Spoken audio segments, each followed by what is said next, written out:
Good morning, কেমন আছো সবাই? আশা করি সবাই সুস্থ আছো, ভালো আছো। আমিও সুস্থ আছি, ভালো আছি। আজকের সকালটা আমার হয়েছে ভোর ৩টের সময়। হ্যাঁ, আমার এরকমই হয়, ৩টের সময় ঘুম ভেঙে গেলে আর কখনো ঘুম আসে না। অনেক চেষ্টা করেও আর ঘুমোতে পারলাম না। তাই সকালে উঠে ফ্রেশ হয়ে কফি খেয়ে তারপরে বাইরেটাতে এলাম। কি সুন্দর লাগছে, সকাল এখন ৬টা বাজে।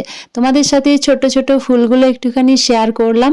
আর আকাশটাতে রয়েছে মেঘ জমে, মানে পুরো যে একদম পরিষ্কার তা না, মেঘ যাচ্ছে ভেসে ভেসে। তাই ভাবলাম সকাল সকাল তাড়াতাড়ি কাজগুলো করে নিই, কারণ আবার ঘুম পেয়ে যায় দুপুরের দিক করে, অনেকটা শরীরটা মানে খারাপও লাগে। যেহেতু ৩টের সময় ঘুমটা ভেঙে যায়, সেহেতু অলসতা চলে আসে দুপুরের পর থেকে। তাই তাড়াতাড়ি কাজগুলো গুছিয়ে নিই। তো চলো, এবারে মানে সংসারের যা কিছু কাজ করব তোমাদের সাথে সবটাই শেয়ার করব। তো দেখো, ঘুম থেকে উঠে ফ্রেশ হতে আমাকে কীরকম লাগছে, আর আস্তে আস্তে চুলগুলো যেন উঠে শেষ হয়ে যাচ্ছে, তাই না?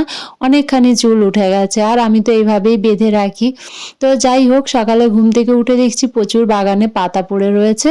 ২-৩ দিন ঝাঁট পড়েনি বাগানটাতে। তাই ভাবলাম আজকে বাগানটা একটু ঝাঁট দিয়ে দিই, সকালবেলা তো। আমার সকালবেলায় ঝাড়ু দেওয়ার আওয়াজে অনেকেই ঘুম থেকে উঠে গেছে। আমি এত তাড়াতাড়ি উঠে যাব, ঝাড়ু দেবো, সেটা তো মানে একদম অবাক ব্যাপার। তো যাই হোক, আলটিমেট করে তো ফেলেছি কাজগুলো। তো দেখো, ক্যামেরা চললে অনেক কিছুই ক্যাপচার হয়। ওখানে কেউ একজন এসছিলেন, কিন্তু আমি বুঝতে পারলাম না, এই এডিটিং করার সময় দেখতে পেলাম। যাই হোক, আর বাগানটা পুরোপুরি ঝাঁট দিয়ে পাতাগুলো এক জায়গায় জমা করেছি। আজকে আর জ্বালাবো না, কারণ পাতাগুলো কিছুটা ভেজা এরকম রয়েছে, তো তাই পাতাগুলো শুকিয়ে যাক, তারপরে ওগুলো জ্বালাবো। এক জায়গায় জমা করে রেখে দিয়েছি।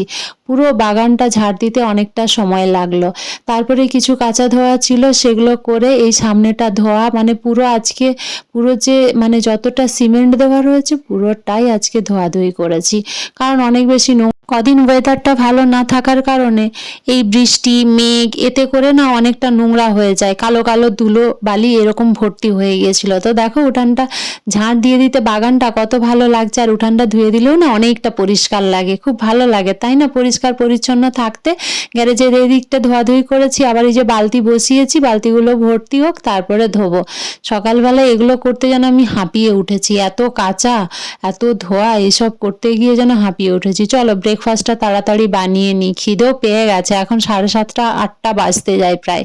আমি এখানে কিছু সবজি নিয়েছি, একটু মিক্সড সবজি রান্না করব, এটা দুপুরের জন্য। আর এখন করব সকালের জন্য করব রুটি, মানে ব্রেকফাস্টের রুটি করব। তাই আটাও নিয়ে নিয়েছি, আর করব একটু সুজি, রুটি সুজি দুধ, এটা দিয়েই আজকের ব্রেকফাস্টটা হয়ে যাবে। আর সবজি যেটা নিয়েছি সেটা দুপুরের জন্য। আমি একসাথে যতটা পারি তাড়াহুড়ো করে করার চেষ্টা করি, দুপুরের আর সকালের খাবার যতটা হয় তাড়াতাড়ি করে। দেখো, রুটি হয়ে গেছে, সুজি হয়ে গেছে, দুধটাও গরম হয়ে গেছে, এদিকে আমার সবজিটাও রান্না হয়ে গেছে। এটা দুপুরে খাওয়া হবে। আর এই ব্রেকফাস্টটা করে নিয়ে তারপরে আমি স্নান টান করে ঘর মোছামুছি করে তারপরে স্নান করেছি।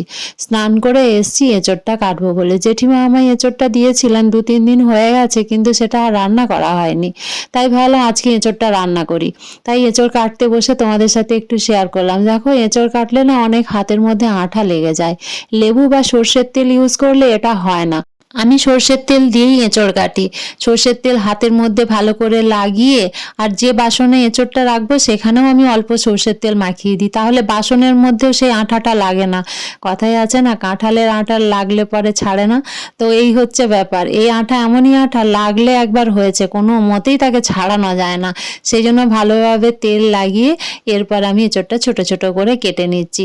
এঁচোড়টা রান্না করব, সবজি তো হয়ে গেছে, ভাতও হয়ে গেছে, আর স্নান টান সব কিছু হয়ে গেছে। জানো তো কি ঘুম পাচ্ছে, মানে ওই যে 3টের সময় ঘুমটা ভেঙে গেছে না, তাই জন্য এখন অনেক ঘুম পাচ্ছে। এখন দুপুর প্রায় 12:30 বেজে গেছে, অলসতা প্রচুর চলে এসছে। এঁচোড়টা কেটে রান্না করে তাড়াতাড়ি করে খেয়ে নেব, ব্যাস। তারপরে আমার এখন ঘুমের দেশে পাড়ি দিতে হবে। এক এক দিন না আমার এরকমই হয়, 3টের সময় ঘুম ভেঙে যায়, রাত 1টার সময় ঘুম ভেঙে যায়। এই যে ঘুমগুলো আমার ভেঙে যায় না, তাতে করে আমার আর কোনো মতেই ঘুম আসে না, অনেক কষ্ট হয়, জানো তো, খুব বিরক্তি লাগে। আর পরের দিন প্রেশার লো হয়ে যায়, অলসতা কাজ করে, খিটখিটে লাগে, মানে ঘুম ক্লিয়ার না হলে তো অনেক সমস্যা, তাই না?